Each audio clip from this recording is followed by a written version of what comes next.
This week on Cruise In. It's a pretty decent car, I have to admit. Pretty decent?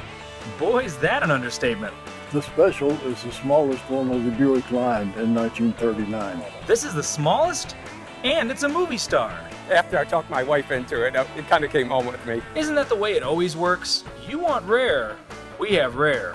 There were only 1,600 made in '71. A very rare Torino on the show today. Plus, To do a car back to factory with the drips, the sags like the factory had done, you could spend upwards of $30,000 on the bottom of a car. the Buckeye guys have options for you on the bottom of your classic. Actually, I have a small one of these I built my grandson. It's a pedal car, and it was in a car show. Little did he know the pedal would lead to this. Cruise In from Eastlake and Westlake starts right now.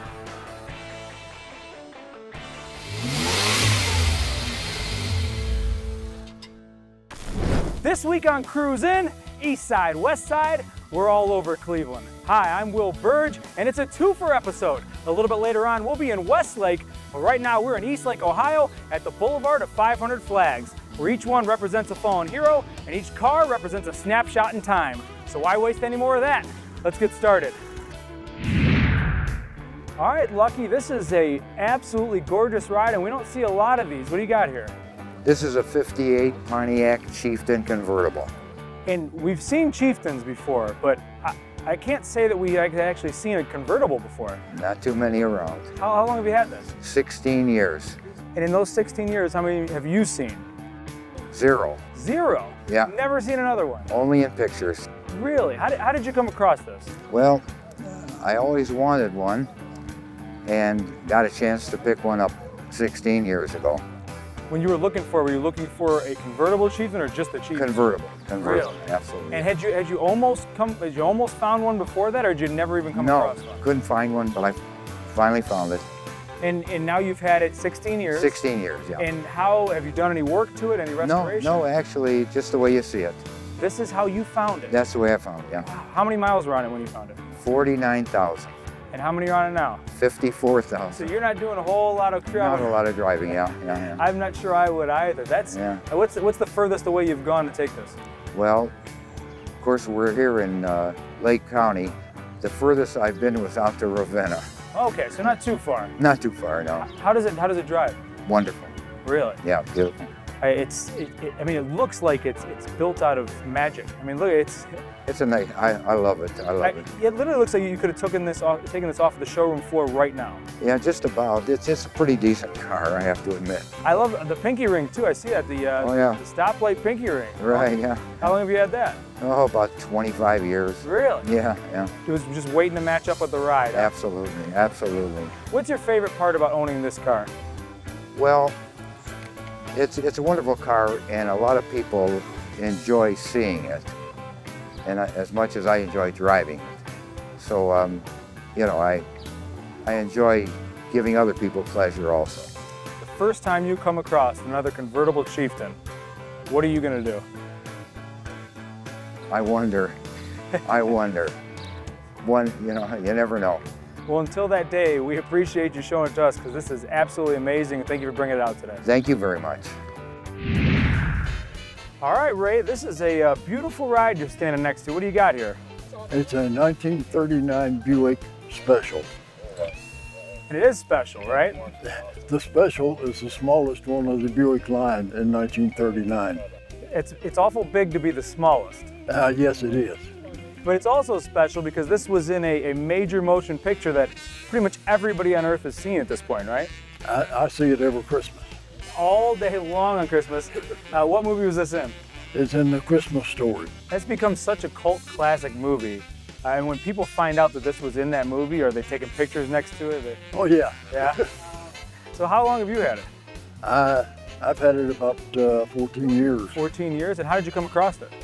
A friend of mine bought it from the guy that owned it in the Christmas Story movie, and he was going to restore it, and he found out he had cancer, and I bought it from him.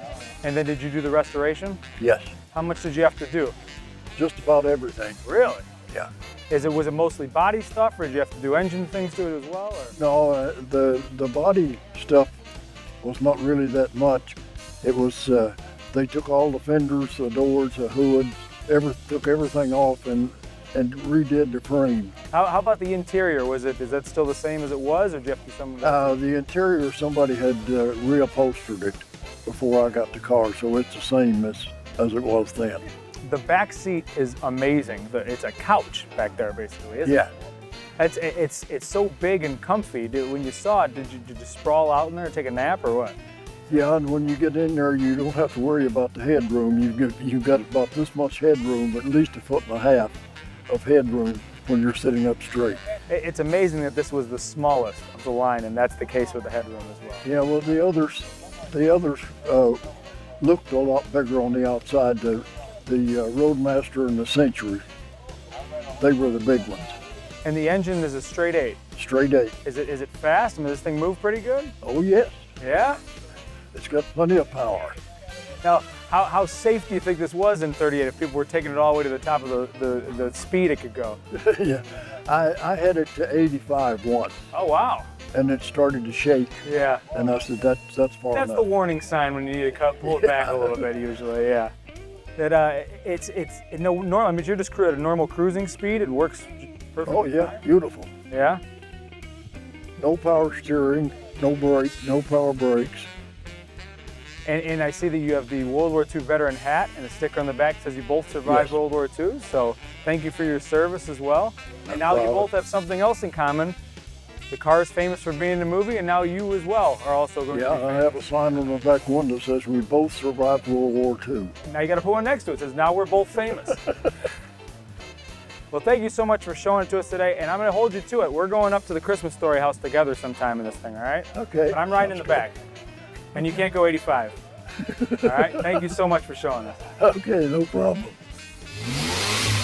Well, if you missed Thursday nights out here at Eastlake, Ohio at the Boulevard of 500 Flags, you missed awesome rides like the Devil's Candy behind me. It's a custom 1929 Model A Ford made out of the old vices of the owner. If you don't believe me, come out here and ask him for yourself.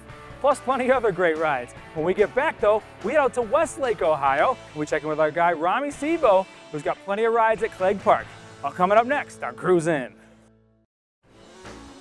Welcome back to the Classic Car Show at Clegg Park in Westlake, Ohio on Cruise In.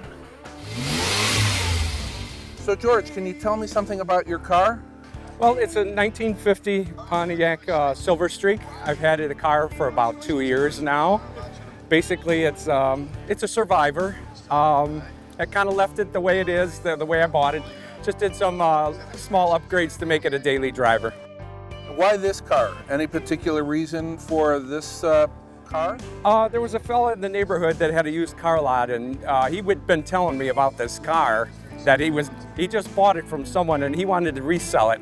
So I went to his car lot and looked at it, and I kind of fell in love with the car. So after I talked my wife into it, it kind of came home with me. What's your favorite thing about this car?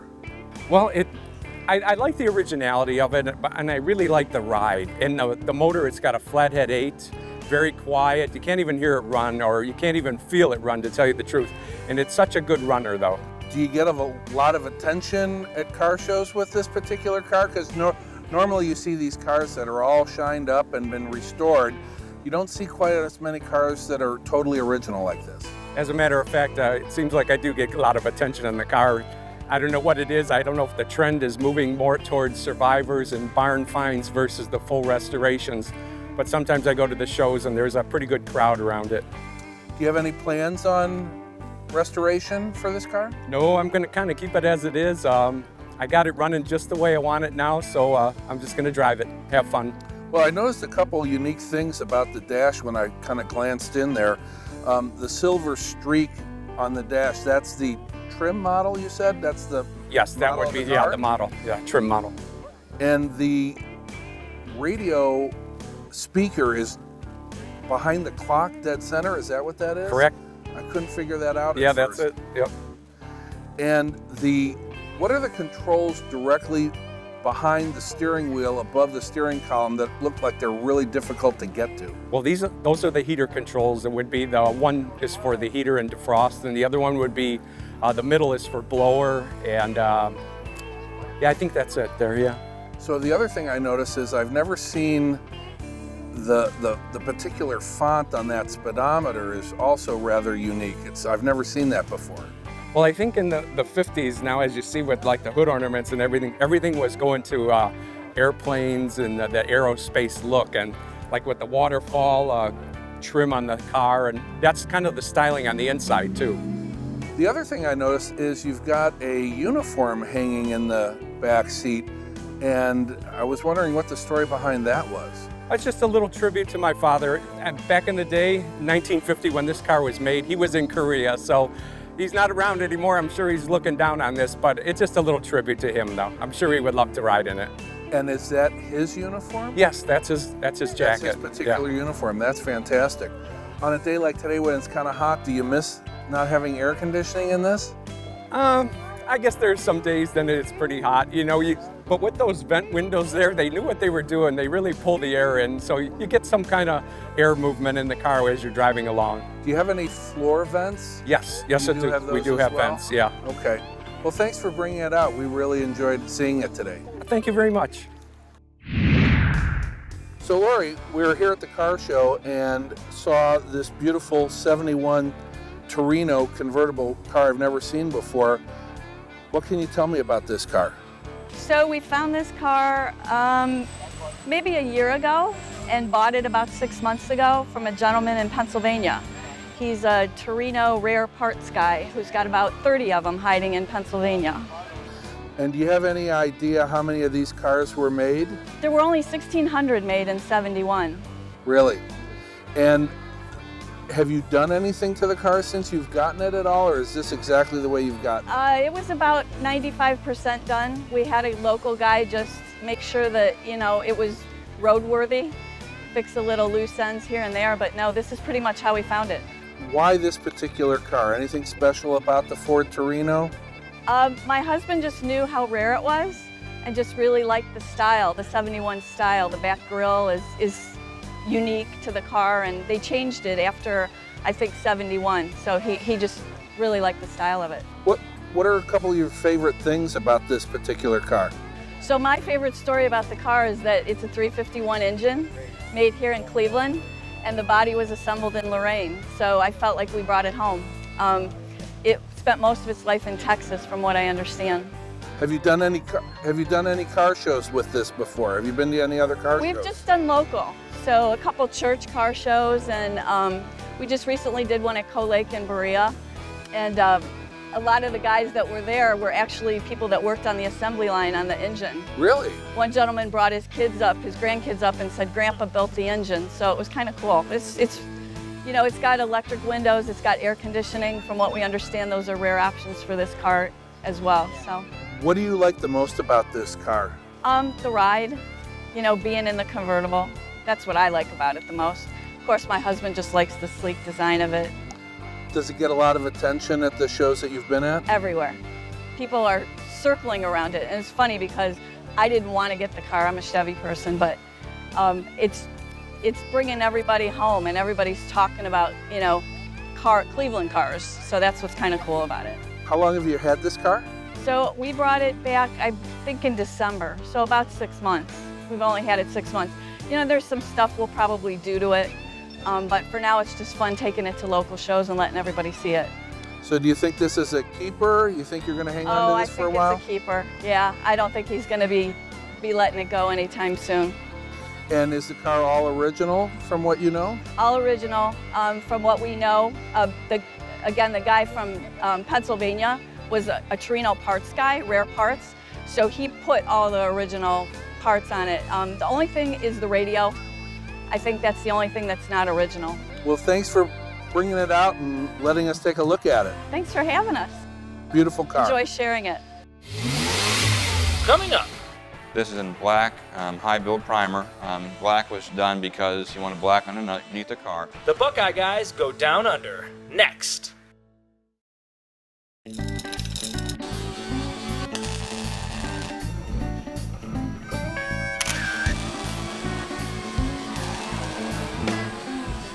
Welcome to this edition of Cruising with the Buckeye Guys. I have Don and myself, Nathan, here.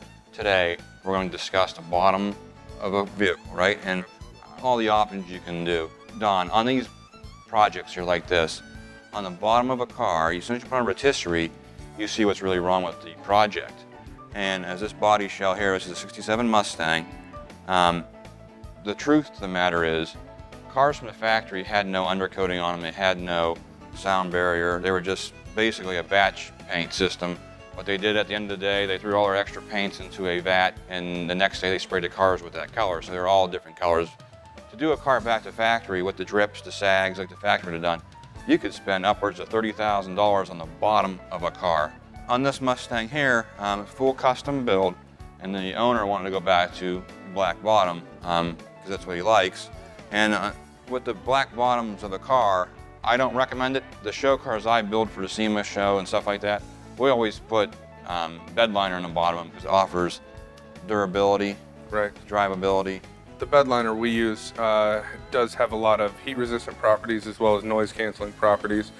And it also holds up to the road grime and any weather that the car sees a lot better than just regular paint. Not to mention it covers and fills a lot better so you don't spend the $30,000 under the car if you really don't want to. Like this Mustang here, this 67 shell, how it is on the rotisserie, and this is a rotisserie here, how it turns the car sideways, just like a chicken rotisserie in a grill. Makes it easier to work on. Now, this was very rough. The owner spliced his own 4 pans in. Required a lot of work just to get to this stage here. This is in black, high build primer. Black was done because he wanted black underneath the car. We could skip all these steps, okay, if we would just went to bed liner, and much quicker for the customer. Right, you're talking taking the car all the way down to bare metal, whether you do it mechanically or by media blast. Then you're spraying it with a primer, sanding it down with various grits of sandpaper, then spraying it with sealer to spray it in the black. You're just avoiding a lot of steps when you do the bed liner instead of having it painted. I know a lot of guys like the painted look, but I really prefer the bed liner, not to take away from the original look of the car, but like I said, it has a lot of great features to it. So it just saves so much time for our customers to do the bed liner, and the drivability of the car too. You can hose it off. It's not going to get water and seams and drip rust out later. It's just that much better if you're going to drive the car on the road. So you have to understand it's very time consuming once you put your car on a rotisserie. But if you want that high-end look, you can go with the, like I prefer the bed liner, or do the original paint. You know, Nate, like we've said, I think the best route to go is with the bed liner. We have our SEMA build car here we're just finishing up taking it to Good Guys this weekend. We'll take photos of the bed liner and bottom of that and see how great it looks compared to this. See you then. See you next time.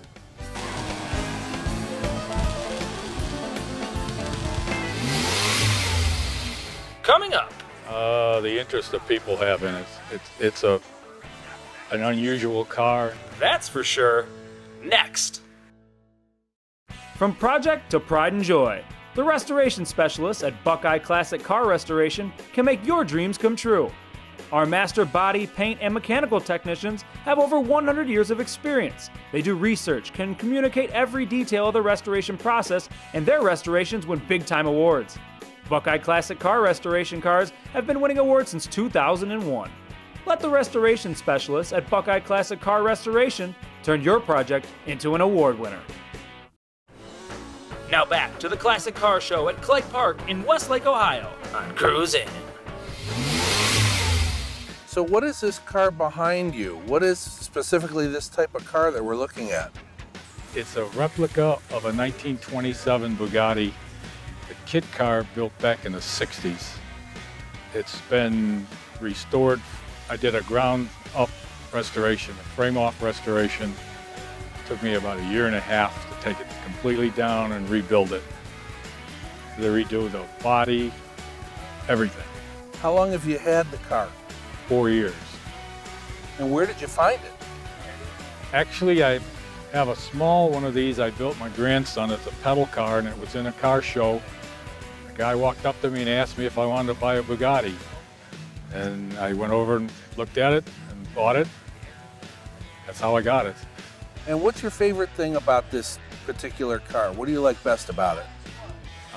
The interest that people have in it. It's an unusual car, and just about everybody likes to take a look at it.